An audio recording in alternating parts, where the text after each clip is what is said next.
Are meat-heavy diets the new key to weight loss? Today we're going to talk about keto and the animal-based diets. What are the differences and do they support your health and longevity, or do they do some damage to your health in the long term? Hello everyone and welcome back to my channel. My name is Clementina and I do health and wellness content here on YouTube, mostly nutrition, since I graduated with a bachelor's degree in nutrition sciences and a master's degree in food chemistry recently. Today we're going to be analyzing two diets that have been gaining more and more popularity recently, especially the animal-based diet. We're going to start over with the ketogenic diet that's been around for a while now, and what is the science behind that, since there are already some studies. I found no studies, unfortunately, on the animal-based diet since it's relatively new. The concept of the ketogenic diet was first introduced in 1921 by Dr. Russell Wilder for the management of refractory seizures in pediatric patients.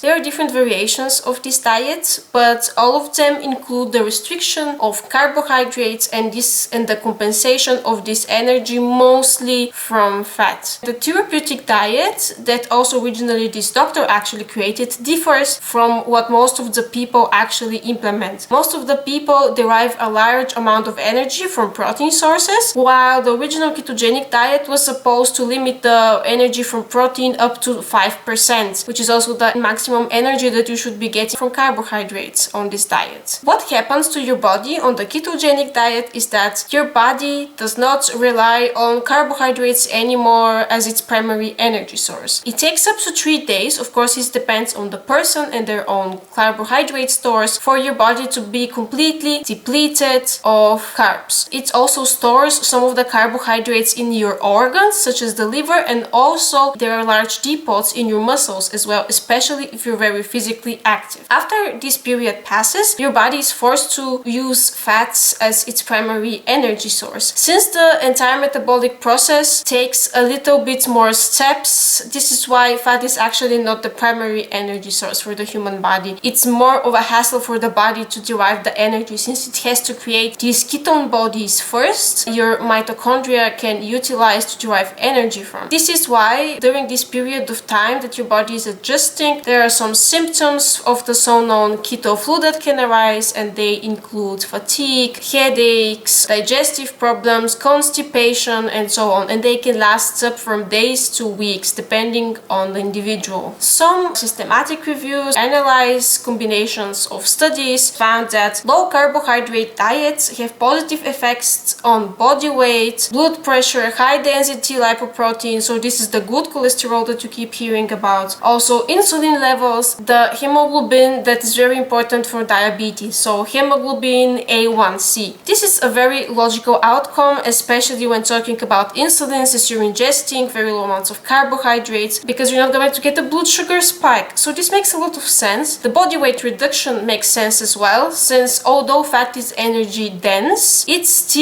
is a lot more satiating than carbohydrates. And for most people that also eat a lot of protein on this diet, your primary foods would probably be meats and butters and so on. This is all very satiating, and it leads to you not eating the same volumes of foods as you used to. Therefore, you're probably put in a negative energy balance and you tend to lose weight. Here, the researchers noted that the studies in this meta-analysis, the systematic review, were not as long so that they can make a conclusion that this diet is then to be recommended to the general population as some kind of a treatment for diabetes, for instance, since these studies had a duration ranging from 3 months to 36 months, so 3 years. Although in some studies there is an improvement in the good cholesterol, so its level rises, this is called HDL-C cholesterol. At the same time, there is also an increase in total cholesterol in the blood and bad cholesterol. So this is the LDL-C cholesterol that has been linked to an increased risk of atherosclerosis and cardiovascular disease. This also makes a lot of sense, since you would be eating a lot more fats than usual. Therefore, all of this contributes to your total levels of all of your cholesterols rising. According to 5 randomized controlled trials, they were combined together in an article. These trials were comparing 2 groups. One group was assigned on a low carbohydrate diet and the other one was on a low fat diet that would be having more carbs logically in it, and it found that in the first 6 months, the group on the keto diet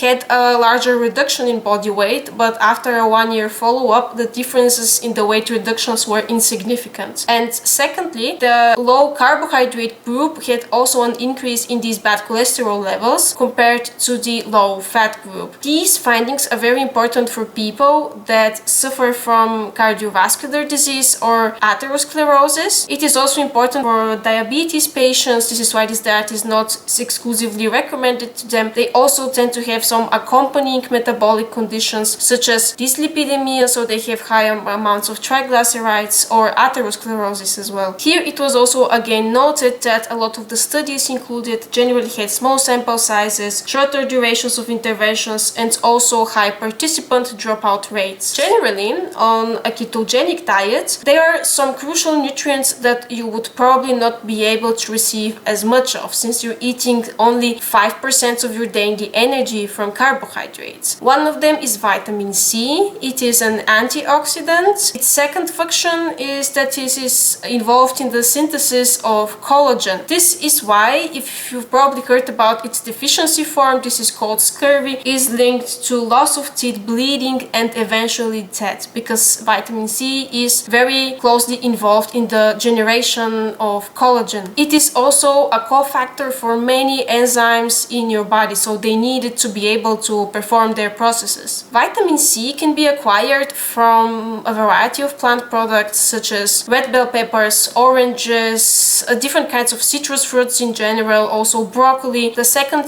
compounds are called flavonoids, polyphenols. Generally, I talk a lot about them on this channel. Those are plant-derived compounds that have been linked to decreased risk of various metabolic diseases, also heart disease, improved brain health and function, improved digestion, better colon health, and so on. Some of the most popular ones are quercetin, cyanidins, and also catechins. Quercetin is also available as a supplement. It's found in onions and apples. Cyanidins are found in berries. Catechins are found in green tea, for instance. The last one is fiber. I believe this one deserves its own video, to be honest. A higher intake of fiber is beneficial for your upper digestive system. It has been linked to a decreased risk of colon cancer and also better cardiovascular health. Fiber is again available only in fruits, vegetables, and whole grains. It is just a non-digestible carbohydrate. This is why it supports also satiety, and it promotes gut motility in the same time. Now we're going to move on to the animal-based diet. I was not even exactly aware what that is. I went to the website of the OG dude that created this diet, apparently. I also found him on YouTube later. On his website, it is stated that it includes high-quality meats, organs, also fruit, honey, eggs, and raw dairy. He also says that he works with people looking to improve their autoimmune disease symptoms, lose weight, support a healthy lifestyle. Pregnancy was also a very critical point for me when I read that, or improve mental health. He states that it is better to get your meat from grass-fed animals, ruminant animals such as cattle, goat, lamb, and deer, and eliminate sources such as chicken and poultry and pork. He's not a big fan of fish. According to him, it contains a lot of heavy metals. So firstly, we're going to cover the part with the ruminant animals. So he states that monogastric animals, such as pigs and humans included, cannot eliminate excess linoleic acid from their systems. He really focuses on this specific fatty acid. It's an omega-6 fatty acid, and it is found also in seed oils, nuts, seeds, and so on. Linoleic acid is an essential fatty acid. However, humans tend to consume a large amount of it, primarily attributed to the amount of oils that are present in our foods. It can contribute to inflammation if it is consumed in excessively large amounts. Still, the studies on linoleic acid are conflicting. Some of them state that linoleic acid is very beneficial for human health, while others recognize the possibility that it could contribute to inflammation. For a healthy subject that is consuming a balanced diet, this specific fatty acid was not found to be a problem in most of the studies. This doctor states that linoleic acid is the biggest problem technically. That's why you should eliminate seed oils, and also he's not the largest fan of eggs because they also contain linoleic acid and because they also originate from poultry. He promotes also the consumption of organs. I honestly think that eating organs every once in a while is not bad for you. It could actually be very beneficial. A lot of the other cultures in the East do that. They are very vitamin dense. For instance, liver is very rich in vitamin A and also different minerals such as zinc. However, eating organ meats is not a possibility for a lot of people just because they not adhere to it. This is why then this doctor goes on to promote his supplement line. Nuts, seeds, leaves, stems, roots, all of these contain defense chemicals, and this is why you should not consume them. At first, I thought that he was gonna reference these kind of anti-nutritional factors that we also studied in university that are present in some plants. In legumes, yes, there are some anti-nutritional factors such as saponins. There are oxalates in leafy greens. However, all of these compounds, especially the ones in legumes, tend to be eliminated, degraded once they are cooked. This is why we cook beans. We do not eat raw beans. Oxalates can get toxic because they bind to calcium, and when they bind to calcium they can make over time these kidney stones, but this would be relevant if you're drinking large amounts of green juices every day. Otherwise it would not be of any relevance if you have some spinach in your salad.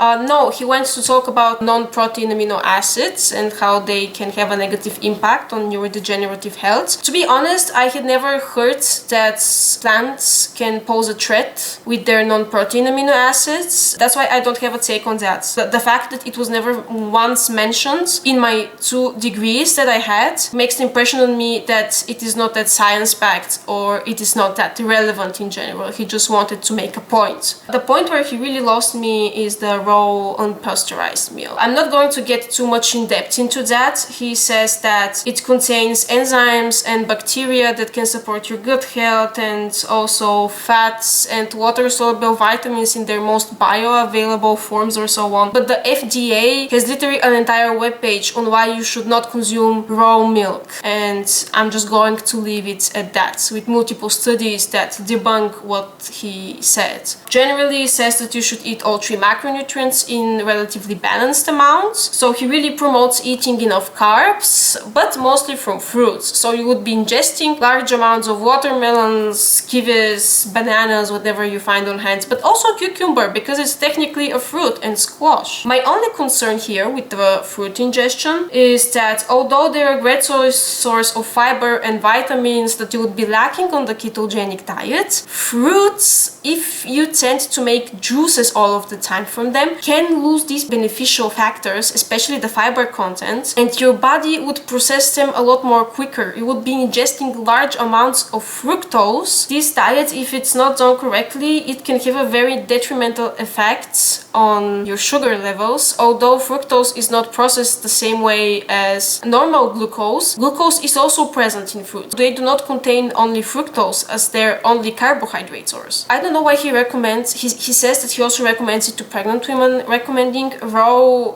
milk to pregnant women could lead to them losing their child, literally. I don't know why you would do that. Pregnant women are not even supposed to eat sushi because of concerns about bacteria that could then lead to them losing the baby. It's so misleading and so harmful. And lastly, I'm going to talk about the red and processed meats, since technically if you're eating this kind of a diet, you're supposed to be eating steak every day, I guess, or organs, but yeah, he just eats a lot of steak. The thing is, red meats are associated, actually, there's strong evidence behind that, especially highly processed meats, with a variety of metabolic diseases. This is mainly attributed to the high content of saturated fatty acids that's found in red meat. Again, the evidence is much stronger for highly processed meats. According to the World Health Organization, red unprocessed meats, so the one that you would be only like grilled or something, they are classified as a class 2A carcinogen, which corresponds to possibly carcinogenic to humans, while highly processed meats, so you would be thinking anything smoked that's preserved also with salt, all of those are classified as a class 1 carcinogen, so the evidence for them in humans is a lot stronger. Does that mean that it has the same strength as a carcinogen as smoking cigarettes? No, that does not mean that. It just says that the evidence for this statement is strong enough to put it in that category. It does not say to exclude red meats from your diet. It just says to eat in a moderate moderation. Meat processing and the cooking methods actually are the main reason why meat is attributed to this category. When you're cooking meat on the grill, for instance, at very high temperatures, these harmful compounds such as polycyclic aromatic hydrocarbons and heterocyclic amines are generated. For highly processed meats, they are usually preserved with nitrite salts. This is why in them the so-called nitroso compounds are generated, which have also been proven to contribute to an increased cancer risks. I hope that now it became more clear that an excessively high consumption of red meats is not completely harmless, and especially if you're grilling them and exposing them to very high temperatures, you could be actually doing damage to your health while you're really trying to improve it. On the topic of nutrient deficiencies, technically on an animal-based diet you wouldn't have a nutrient deficiency. You could be negatively impacting your health in the long term. Again, this does not happen if you decide to go on this diet for, I don't know, 1 month, 2 months because you wanted to lose some weight, but still it's something that you should keep in mind if you think about making a diet like this your lifestyle. I don't want to completely discredit this person. I just wanted to say my take on that and explain what are some dangers behind this diet. Honestly, if he had not made the raw unpasteurized milk points, I probably wouldn't have reacted in such a negative way. This really just was the end for me. I could not take him that seriously after that. Thank you so much for watching this video. I hope that you learned something new today. Let me know down in the comments below if you want me to do a specific topic next time, and I'll see you next time.